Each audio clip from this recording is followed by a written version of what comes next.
Good morning. Another day, another delivery. Nakapon ngayon doon nakapag-upload kasi hindi ako nakapag-video na gawa ng alam nyo na nasira yung motor ko, hindi ako nakapasok. Pinagawa ko muna, nagpahinga lang ako. So, pagod.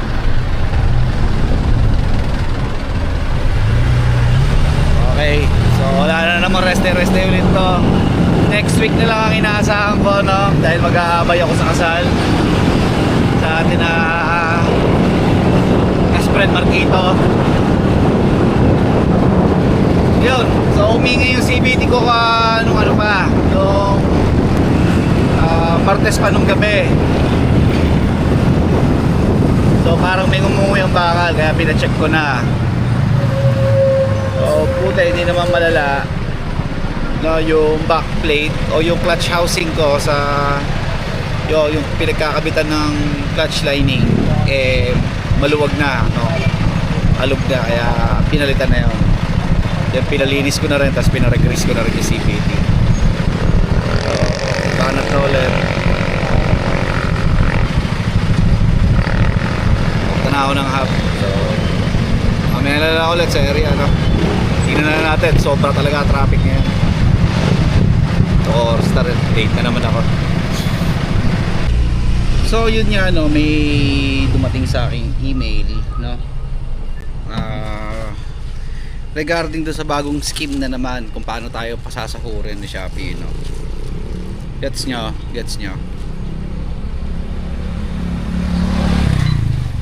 So may bago ulit eh.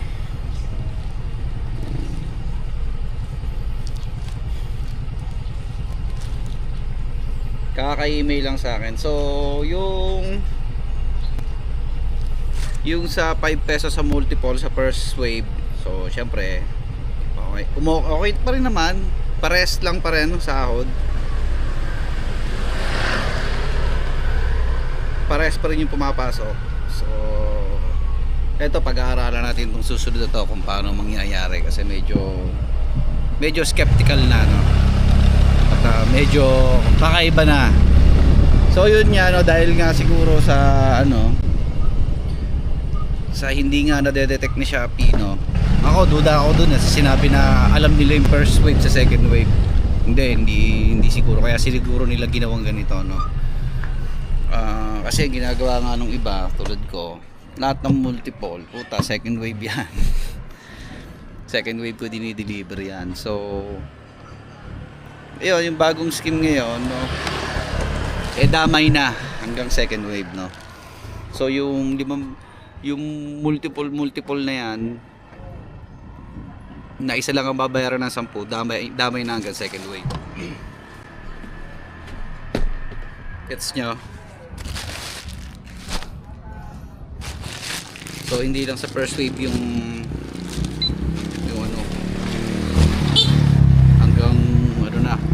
hanggang second wave na.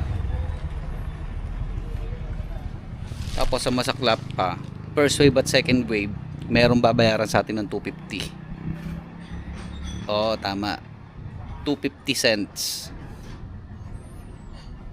no. Pag sinabing 250 cents, 2 pesos and 50 cents. Mamaya paliwanag ko, deliver mo na. So yung nabasa kong scheme na yun, guys, ito, paliwanag ko lang sa best ng knowledge ko. So ma-check nga ulit para sigurado tayo. Gmail, okay, ayan. So ito daw ay all hubs nationwide, all my riders, no. So lahat ng rider damay. So ganito yung mangyayari ata, no. First trip,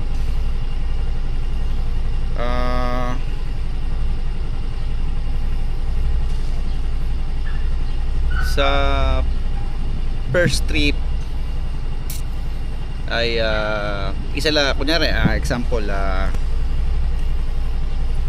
may 10 parcel doon sa isang bahay, no.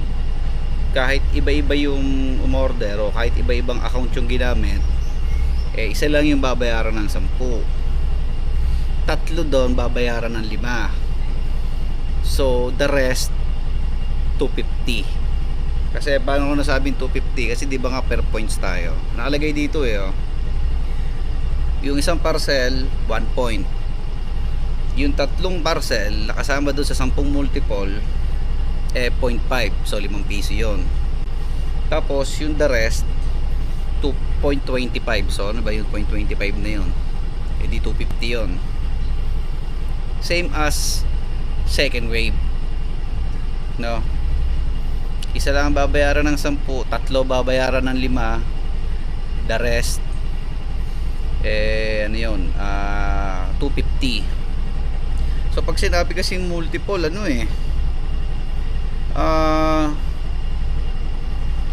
iba na yung basehan niya ng multiple same kung tinatawag nilang same yung same address, guys. Pag sinabi kong same address, kunyari ito, nag-deliver ako sa bahay na to, 10 yung parcel pero iba-iba yung umorder, matik yon, counted as multiple na yon. Then isa lang ang babayaran ng 10 doon, tatlo 5, the rest 250. Tingnan natin kung paano mangyayari dyan, kasi pag-aaralan ko pa rin naman yan kung okay pa ba o hindi na, kasi medyo mabigat na yun no? Hindi naman sa pagano ako hindi tumaeng, okay lang yung sa 5 piso ng multiple na yan sa first wave. Pero yung iba kasi syempre may dumaing, di ba? Pag may dumaing, ibig sabihin naapektuhan sila. So titignan natin, ang start daw nito ay sa 21 pa, ngayon July 21. So malaman, isipin nyo na lang, dati excited tayo, tuwan-tuwa tayo, nakakagalak sa loob pagka ang daming multiple. Ngayon ang mangyayari pag may multiple, wala na, malungkot na. Mas gugustuhin pa ng delivery rider na yung 150 na yan walang multiple. Kung 115 parcel ang dala, hindi ko nagugustuhin pang magkaroon ng multiple, kasi ganun ang mangyayari. Isipin mo 10 imbis na 100 pesos yun, anong mangyayari? Isa 10, tatlo 5, so 25. Tapos yung 6 250. Ilan yung 6 na 250? 15. So 25 plus 15 30, 40 pesos na lang. Ngayon kukubre mo, example lang yan sa multiple na 10 delivery sa isang bahay, kahit yun ay isang account o iba-ibang account, basta isang bahay, matik, kung 10 40 lang ang kukubre mo. Kung dati 100, tapos nabawasan niya, diba, ginawang 5 yung iba, o ngayon mas malala,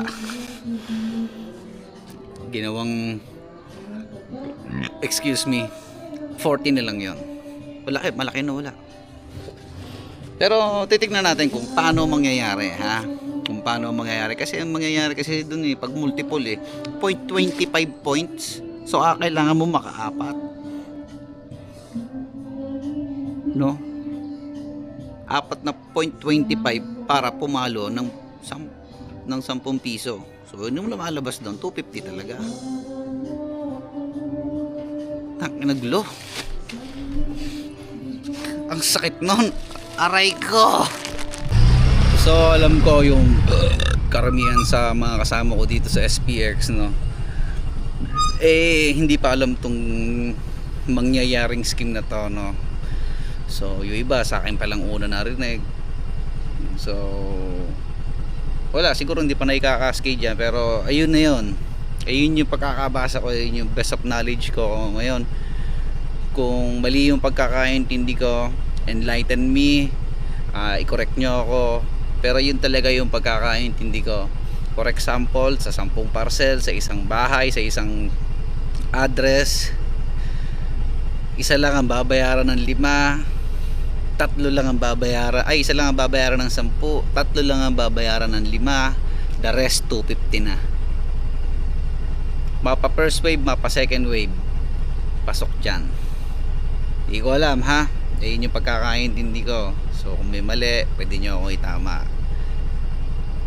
Aray ko. Pagdating sa mga ganyan, wala na naman tayo magagawa kasi ibinababa lang nila na ibinababa yan eh. So titignan lang natin kung ano mangyayari sa mga susunod na panahon, no? Pagka nag-take effect na siya, alamin natin kung okay ba o hindi. Shopee po, Elijah.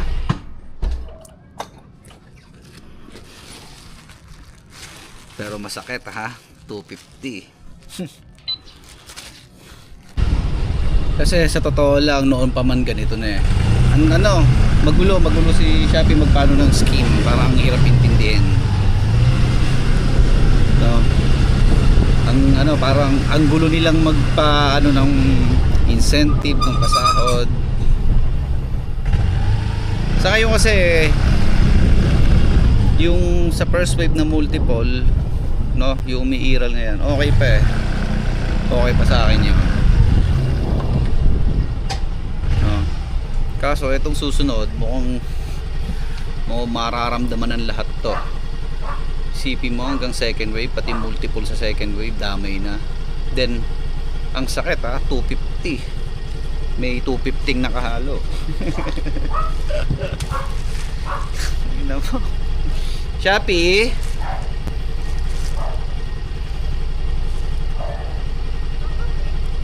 Magkano po? 545 po. Ewan, ang gulo talaga. Grabe, ang gulo talaga. Sa totoo lang, nung nabasa ko yon, ayaw ko talagang intindihin. Kasi nung nakita ko yon, sabi ko, ano yan? Ba't ganun? Pinipilit kong mali ako. Ba't sana mali talaga ako?